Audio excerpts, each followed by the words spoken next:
Selamat malam, Bapak, Ibu, Saudara-saudari, anak-anak yang terkasih, sahabat-sahabat GPIB dimanapun berada.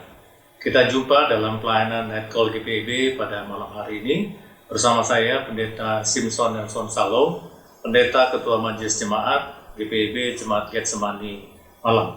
Kita akan merenungkan firman Tuhan pada malam hari ini. Sebelumnya marilah kita bersatu di dalam doa, mohon bimbingan Roh Tuhan. Kita berdoa.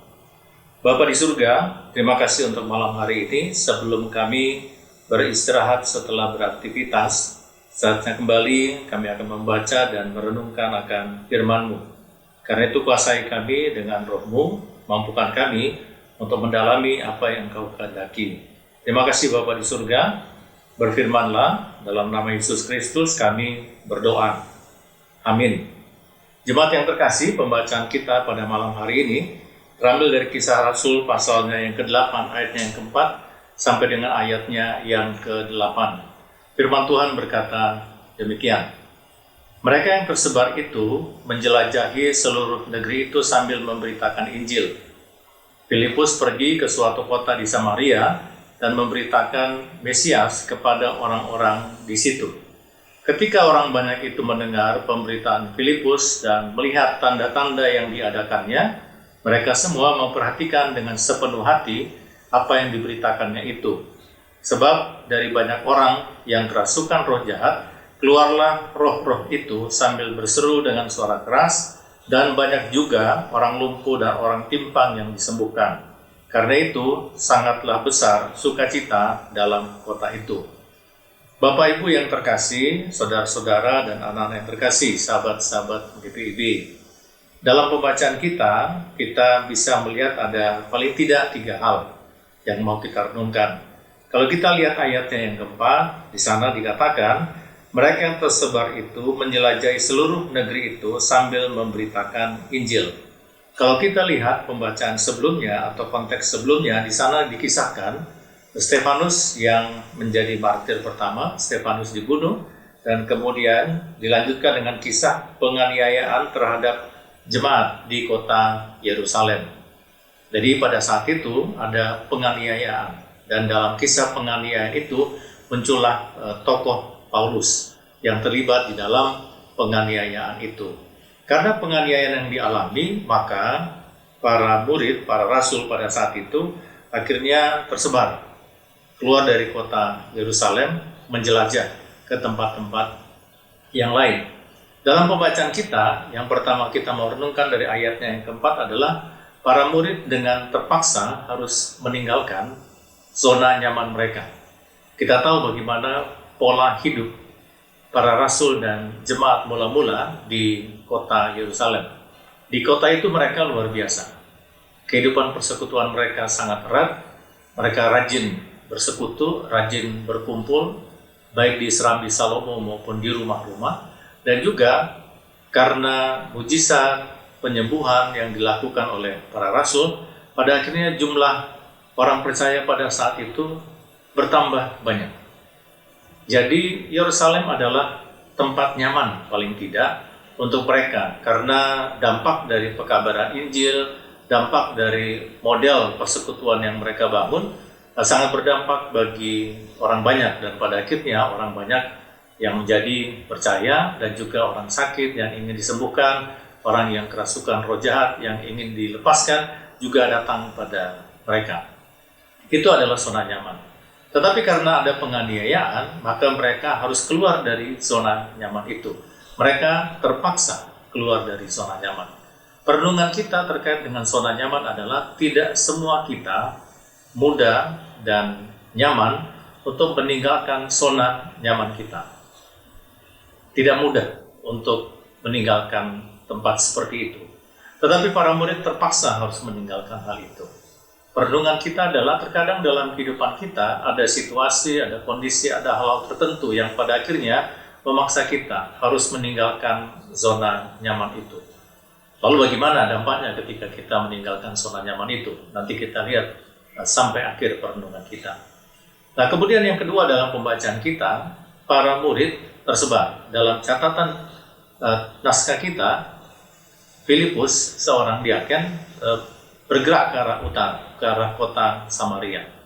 Tetapi dia bukan pergi begitu saja atau dia bergerak ke kota Samaria mencari aman dan lain sebagainya. Tetapi dalam pembacaan kita, Filipus sebagai seorang diaken tetap melaksanakan tugas kerasulannya, tetap melaksanakan tugas pelayanannya, yaitu mengabarkan berita tentang Mesias, dan juga dalam pembacaan kita memberikan penyembuhan dan juga kelepasan bagi orang yang membutuhkan. Jadi di sini kita mau lihat bahwa situasinya tidak nyaman, kondisinya tidak baik. Dia pergi dengan terpaksa bersama dengan para rasul lainnya, tetapi dalam pembacaan kita, zona tidak nyaman itu tidak berarti Allah tidak bekerja. Ternyata dalam pembacaan kita, di Samaria, Allah juga bekerja. Allah bekerja sama dengan apa yang terjadi di kota Yerusalem. Zona tidak nyaman tidak berarti bahwa segala sesuatunya menjadi tidak nyaman. Dalam pembacaan kita justru Filipus sebagai seorang diaken justru melakukan hal yang sama. Tidak meninggalkan pekerjaannya, pelayanannya, dia tetap melakukan hal itu, hanya tinggal beda tempatnya saja. Dan di situ kita bisa melihat bahwa ada kuasa Tuhan juga yang sama luar biasanya, seperti yang dikisahkan di kota Yerusalem. Jadi zona yang tidak nyaman tidak berarti bahwa tidak ada Tuhan, tidak ada kuasa Tuhan, tidak ada otoritas di tempat itu. Hal yang ketiga mau kita renungkan dalam pembacaan kita khususnya pada ayat yang ke-8. Di sana dikatakan, karena itu sangatlah besar sukacita dalam kota itu. Jemaat yang terkasih, dalam pembacaan kita menjadi mengherankan bahwa kota yang tidak disangka-sangka, kota yang mungkin juga tidak menjadi tujuan utama karena kepergian mereka bisa saja adalah kepergian yang terpaksa. Dalam pembacaan kita justru di kota itu ada sukacita besar yang dirasakan oleh mereka yang mendapatkan pelayanan, mereka yang mendengarkan berita tentang Mesias. Satu kota yang mungkin oleh para murid pada saat itu tidak menjadi bagian dari rencana dan rancangan pelayanan mereka.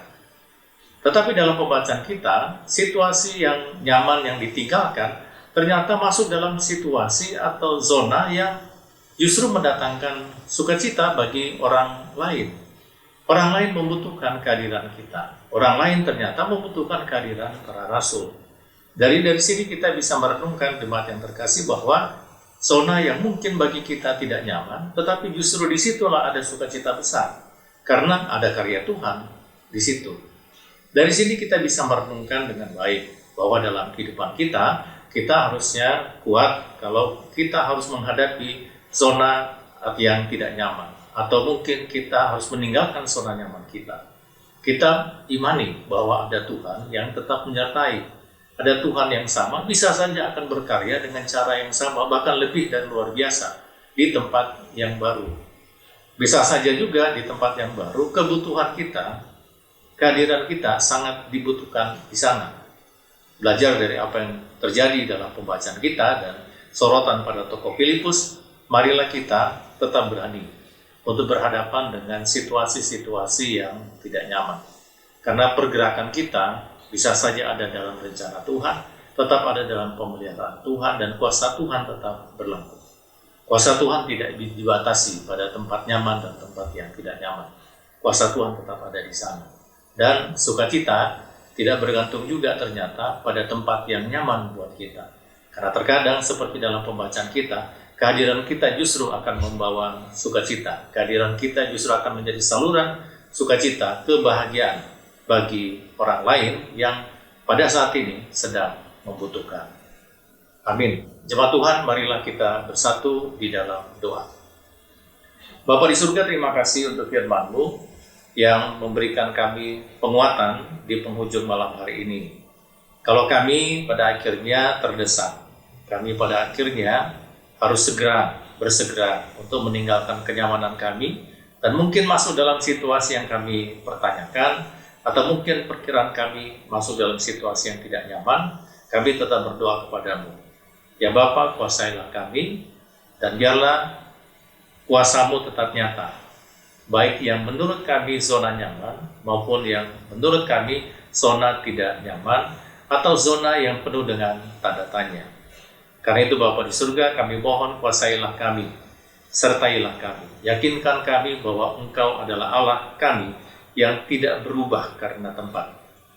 Bapa di surga, jika Engkau mengizinkan Filipus untuk terus melayani dimanapun, maka biarlah Engkau mengizinkan kami juga untuk melayani dimanapun yang Engkau kehendaki.